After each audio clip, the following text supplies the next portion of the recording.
Quad 66. All right. Part 2 of the big little motor test. In part 1 of this video, so we just a reminder, this data comes from Carl Pablo. He did the hard work with the thrust stand. And I'm just coming in on the back end and analyzing a bit. So in the video, I just finished up recording and gave you guys a break, though, to break it up, but not going to myself a break. But in this prior video, what we did is we talked about the thrust and we talked about the efficiency and also the trade-off between thrust and efficiency, and kind of picked some winners and losers there. And pick some motors that we're going to keep in mind, so as we get into the response testing, we kind of focus in on these motors because they're kind of interesting. Some of those motors are the old benchmark motor, the Amax 1103 motor. Also interesting, the Apexrc 1202.6. It's kind of a newer style motor. One of my favorites is Brotherhobby 1103. Then we also have motors I wouldn't have really I didn't think to go to, but from the from the testing, I'm kind of interested in the Geprc 1202 motor. The Skystars motor 1103, that's still hanging in there. That's my cheater super lightweight motor. And then some motors that are interesting to talk about. Not that they're right, I think, for this prop, but they do some interesting things. This FPV cycle motor, so this is a pre-production version of the 13mm motor, or somewhere around 10,000 kV. And also this now discontinued Happymodel 1203, which is this like total unicorn motor. It's kind of fascinating. But in this one, so let's talk about the response data. So this response data is actually probably the most complicated data that we're dealing with, and I'll show you why I say that. So let's throw up a couple of these. So when we talk about response data, what happens is when we give a command, the motors can't go instantly from the kind of baseline that we're at up to the new thing. And so in this case, what we're doing is looking at the response going from 10% throttle up to 30% throttle. And you can see that we're making a jump in RPM. But when we make that jump in RPM, we do it in slightly different ways. We can be a little bit more steep in how we approach it. We can go up a little higher, we can go a little lower, or we can be more kind of less steep and more sloping. And it leads to some pretty different motors. So let's clean this up a little bit to kind of show you some of these differences. So I got just a couple up there. Let's do, where's this FPV cycle motor and the Happymodel? Throw these guys up here. So you can see that within this range, we've got some motors that are doing things very, very differently. And this, you can see that obviously, so these bigger motors with higher kV, they make bigger jumps, but they do it in pretty different ways. And so one of the things I want you to pay attention to as we're getting into this principal component analysis is how we can explain these very complicated differences in a simple amount of numbers, simple amount of parameters. And so this is the difference between this green line is the Happymodel motor and this pink line is the FPV cycle motor. And you can see that ultimately the FPV cycle motor probably has a slightly bigger jump, but it locks in at the top a little bit more gradually, versus this Happymodel, it comes up fast and has kind of a sharp curve here. And so this Happymodel, it kind of locks into this new throttle quicker. And talking with Ryan Harrell, he kind of pointed out that he thinks anyways, and I don't doubt him, I think this is probably true. He points out that probably this ability to lock in at the new throttle value is what determines how well you can control these motors with a PID response. Because if it's taken forever to get there and you're changing your PID, you may never even get to that throttle that you're commanding. It might still be like kind of settling in and bouncing around, and that's probably going to cause problems with your PID control. Also, that's probably going to give you some vagueness, some mushiness in your throttle response, and maybe that is why you get some of that spooling up feeling in some of the motors. And that's, depending on how you fly, that might bother you, might not. I don't personally like it, and I like a really crisp PID response, so I'm kind of interested in this. But how do you quantify that? Well, it's pretty complicated. So fortunately, we have that technique that we've been using, which is the principal component analysis, and it lets us reduce this really complicated thing down to a much simpler set of parameters. So let's go ahead and throw this up there. Through some errors, hopefully.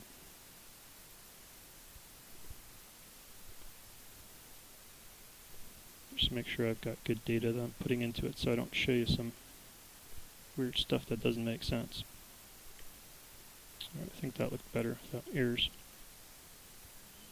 Okay, so not surprisingly, when we get our mean function, so it kind of averages out all those curves, and we can see, we've got this nice sigmoid function where, as we change throttle, it bumps up and then rounds off and settles in.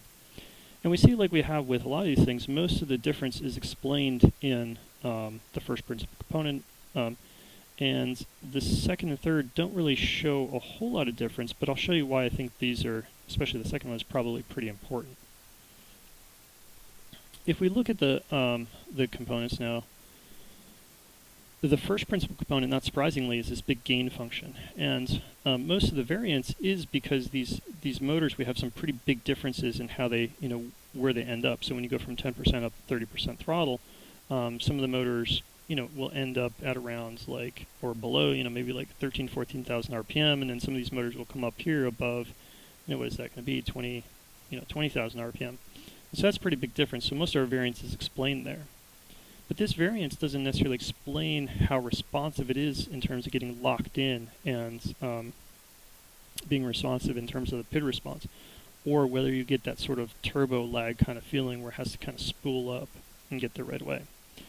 So now principal component 2, you can see that there's much less difference here. However, this principal component describes that difference that Ryan Harrell was kind of pointing out, where some motors are going to come up, ramp up quickly, and then lock in fairly quickly up at this new throttle point. Other motors are going to be kind of slow to ramp up and keep drifting up for a longer period of time, and so these motors aren't going to lock in as fast. And although this difference isn't huge, I think it's a very important difference, because like when you try and tune these motors, you do see differences in how well motors tune, and this might be the explanation. I still need to kind of validate this by flying some motors with a high and low score on this principal component to see if that really translates into the real world, and I think it does, but it's going to take some flight time to go ahead and kind of validate that out.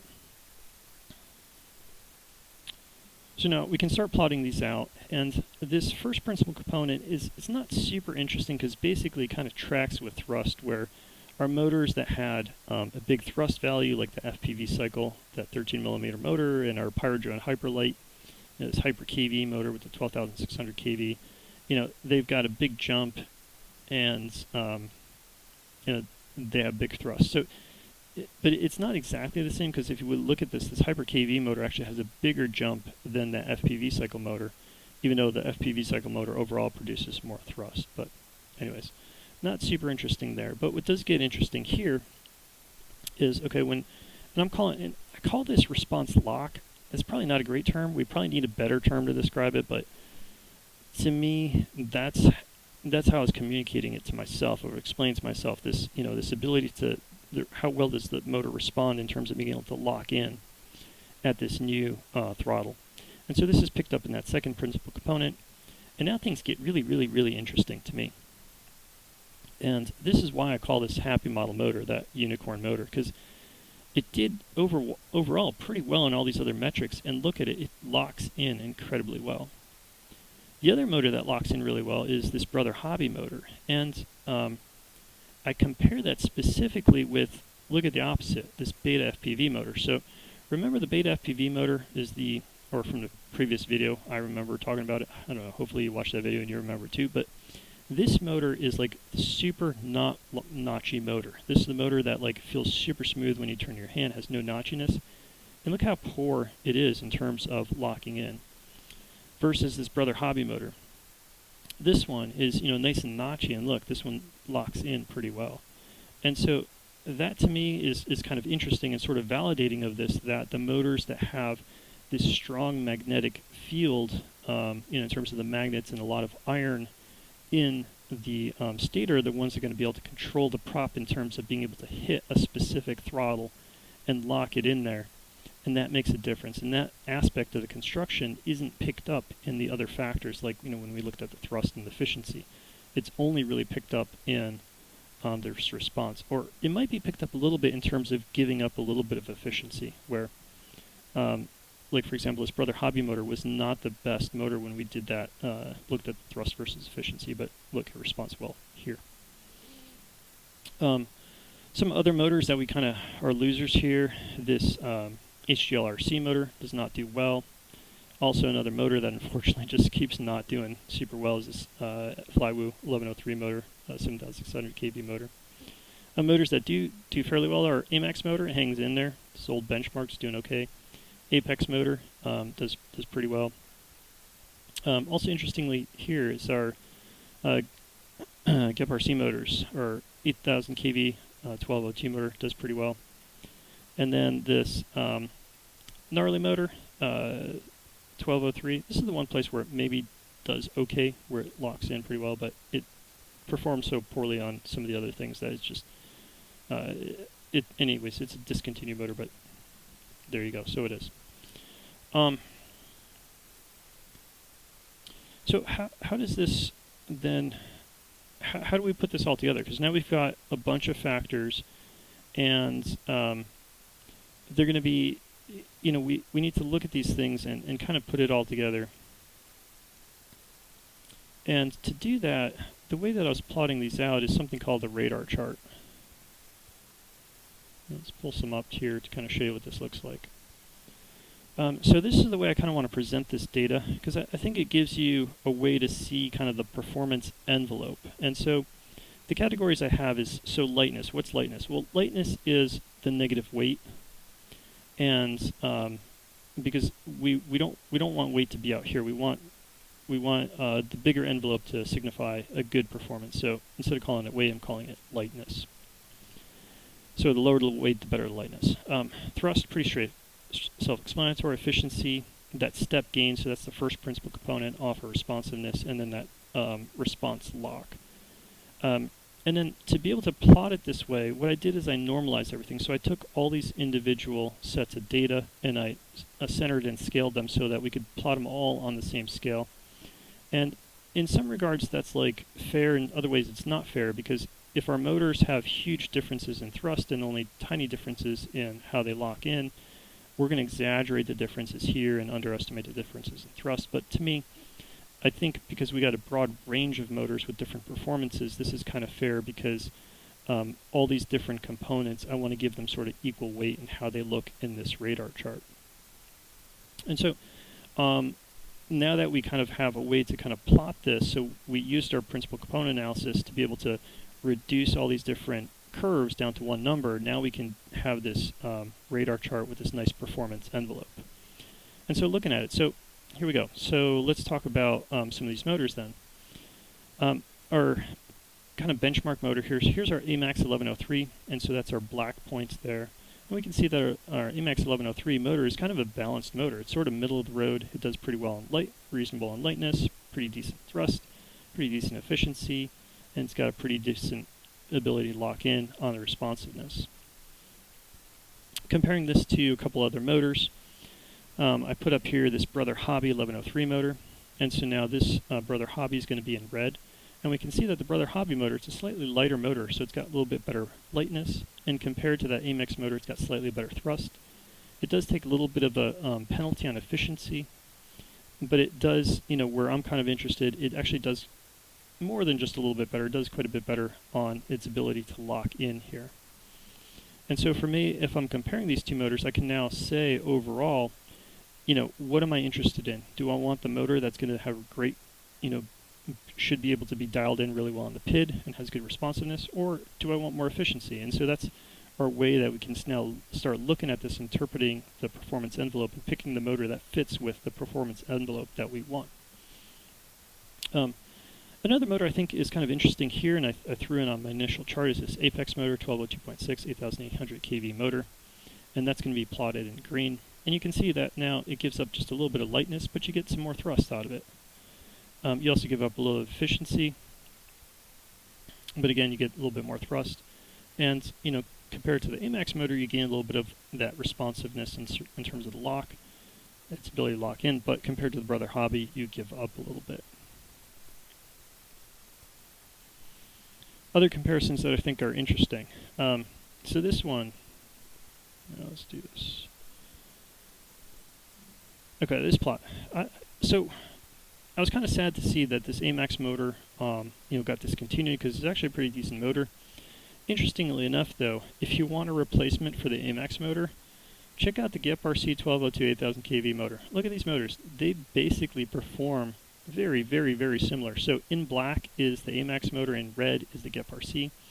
So the Geprc motor is just slightly lighter. It's a little bit lighter.